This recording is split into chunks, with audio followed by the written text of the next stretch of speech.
ഇൻഷാ അല്ലാഹ് അള്ളാഹുവിൻ്റെ വലിയ അനുഗ്രഹത്താൽ ഈ വരുന്ന പരിശുദ്ധമായ റമളാൻ മാസം ആദ്യത്തെ 10 ദിവസങ്ങൾ അള്ളാഹുവിൻ്റെ വിശുദ്ധമായ കഅബാലയത്തിൽ ചെലവഴിക്കണമെന്ന് ആഗ്രഹിക്കുന്നുണ്ട്.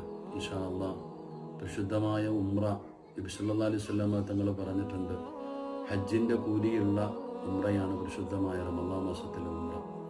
അപ്പോൾ ഇൻഷാ അല്ലാഹ് ഈ വർഷം വിശുദ്ധ റമളാനിൻ്റെ ആദ്യത്തെ 10 ദിവസം പരിശുദ്ധ ഹറമിൽ ഉംറയും സിയാറത്തും ഇബാദത്തുകളും തറാവീഹും നോമ്പുമൊക്കെ ആയി ചിലവഴിക്കാൻ ആഗ്രഹിക്കുന്നുണ്ട്. ഇൻഷാ അല്ലാഹ് എല്ലാവരും ആത്മാർത്ഥമായി ദുആ ചെയ്യുക.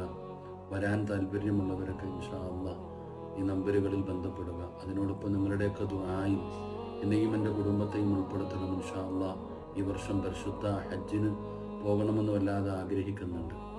അപ്പോൾ നിങ്ങളെല്ലാവരും ആത്മാർത്ഥമായി ദുആ ചെയ്യുകയും വരാൻ താല്പര്യമുള്ളവർ ഇൻഷാ അല്ലാഹ് ഉംറയും